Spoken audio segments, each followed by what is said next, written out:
तो chapter number 15 के numericals, unit 15 numericals.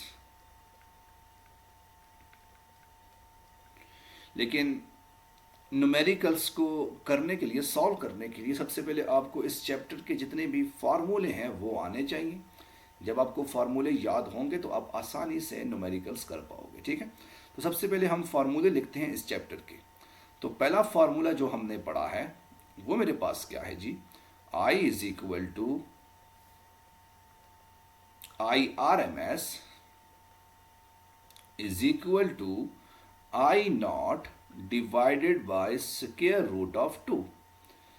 दूसरा फार्मूला हमने कौन सा पढ़ा था, VRMS is equal to V naught divided by square root of 2 आ गया था।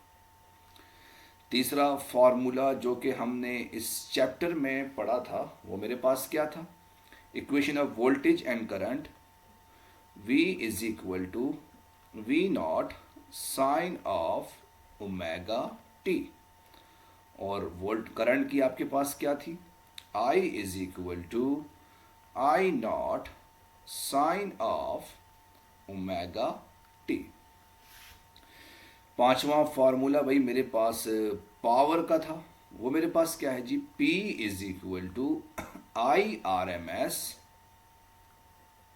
और साथ में VRMS। ठीक है, ये 4-5 फार्मूले आ गए। 6वां फार्मूला जो कि हमने इसी चैप्टर के अंदर ही पढ़ा है वो मेरे पास एक और फार्मूला भी है, P is equal to IRMS VRMS cos of phi. 7वां फार्मूला मेरे पास पावर फैक्टर का है, जो कि मेरे पास पावर फैक्टर है। पावर फैक्टर बच्चे ये इंपॉर्टेंट फार्मूले हैं, इसको ज़रा ध्यान में रखना। तो cos फाई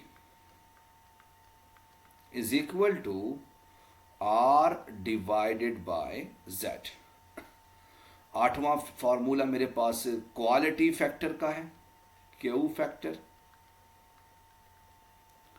तो क्वालिटी फैक्टर का फार्मूला आपके पास क्या था, वो मेरे पास है जी, Q is equal to XL divided by R। 9वां फार्मूला भाई मेरे पास जो कि इसी चैप्टर में ही इस्तेमाल हुआ है वो मेरे पास क्या है जी,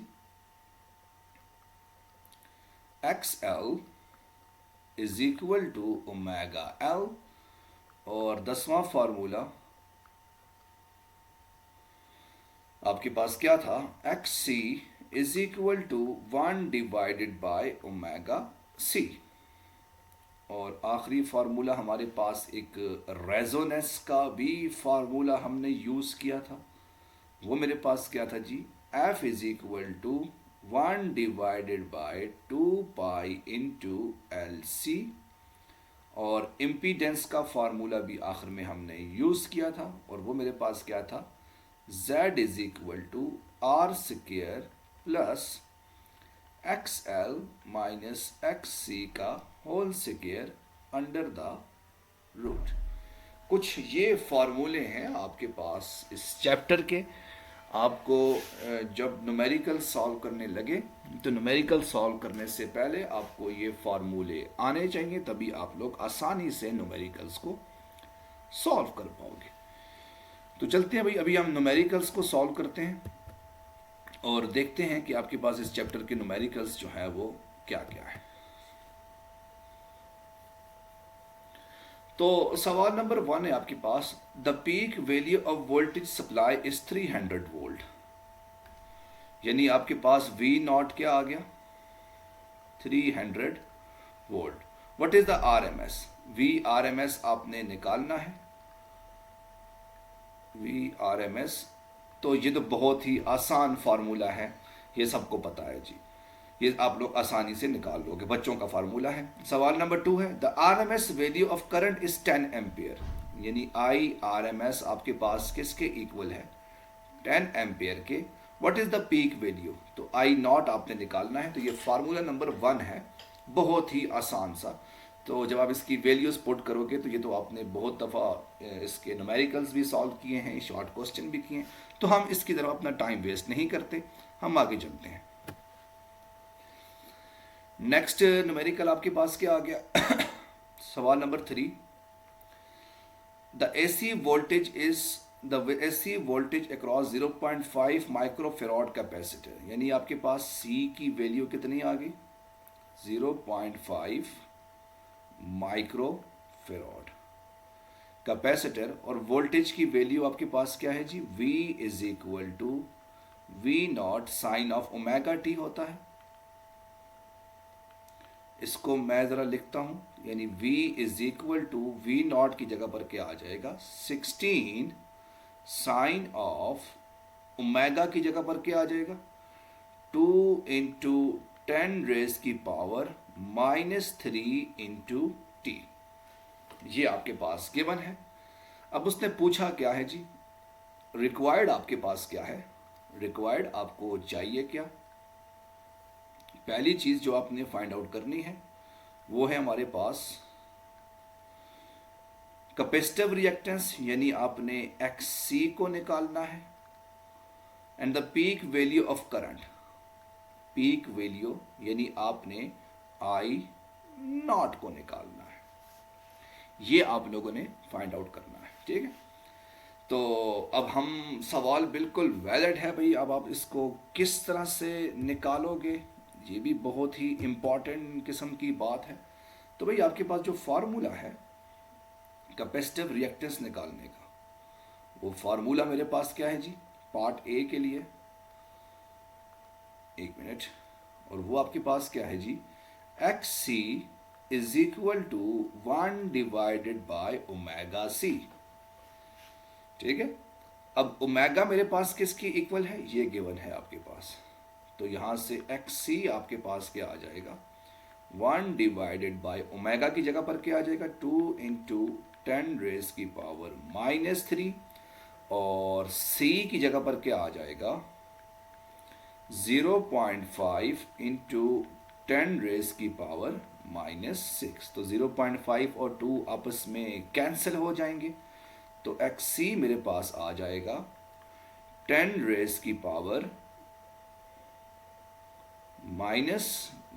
1 डिवाइडेड बाय 10। अच्छा भाई यहाँ पर ये +3 है, ये -3 नहीं है, ये +3 है, ठीक है, ये अपने जहन में रखना है। तो ये +3 आ जाएगा। 1 डिवाइडेड बाय 10 रेज की पावर -3 है, तो ये आपके पास जब ऊपर जाएगा तो 10 रेज की पावर 3 ओम, तो ये आपके पास XL की वैल्यू आ जाएगी। अब इसी का जो पार्ट बी है उसको आप लोग कैसे सॉल्व करोगे? ये आप देख रहे हैं 10 रेज की पावर 3 ओम, यानी 1000 ओम आपके पास ये आंसर गिवन है। अब पार्ट बी आपने आई नॉट की वैल्यू निकालनी है, तो अब आई नॉट मेरे पास किसकी इक्वल होता है? जैसे कि आपने पढ़ा है कि V naught is equal to I naught XC, तो वैल्यू उठा के पुट करो। I naught is equal to V naught की जगह पर क्या आ गया?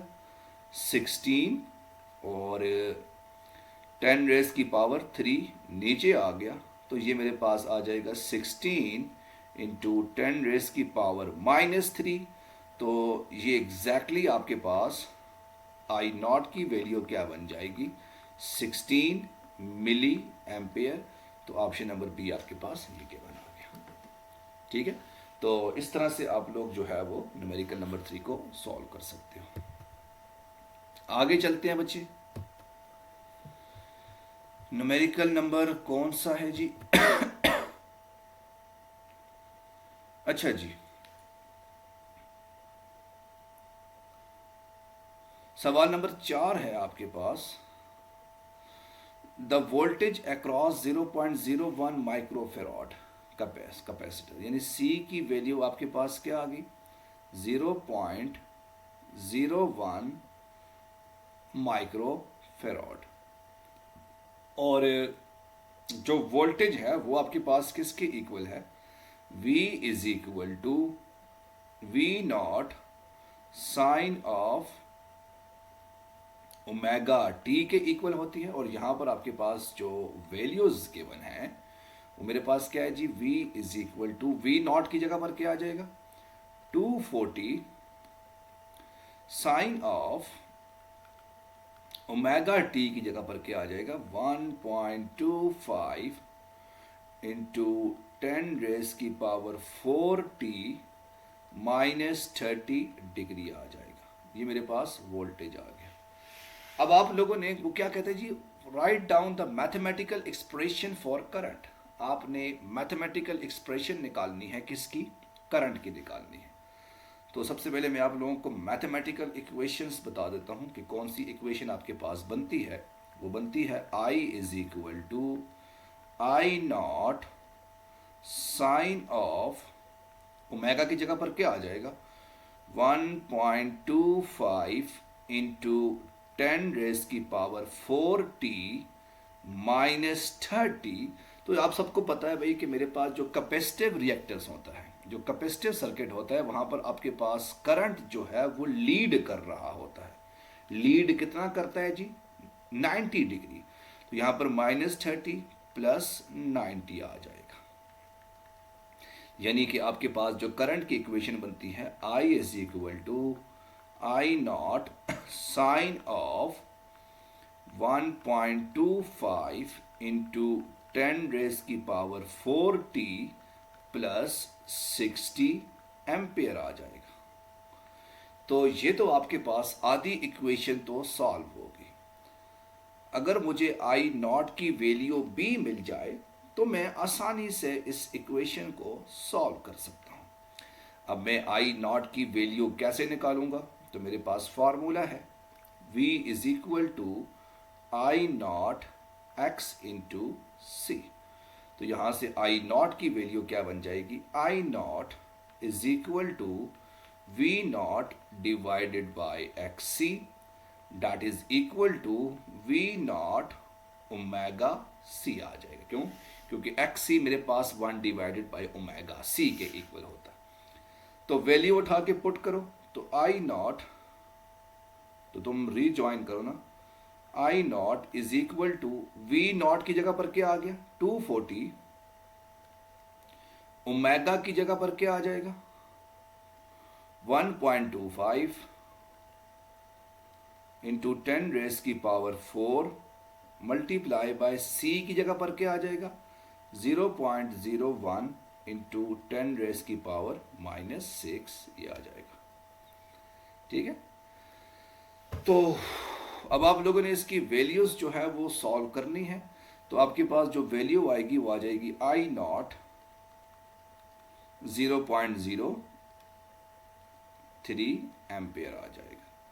तो जब आप यहां पर वैल्यूज पुट करोगे, आई नॉट की जगह पर क्या पुट करोगे, 0.03, तो आपके पास एग्जैक्टली यही इक्वेशन जो है वो गिवन आ जाएगी। ठीक है, तो इस तरह से आप लोग इक्वेशंस को निकाल सकते हो।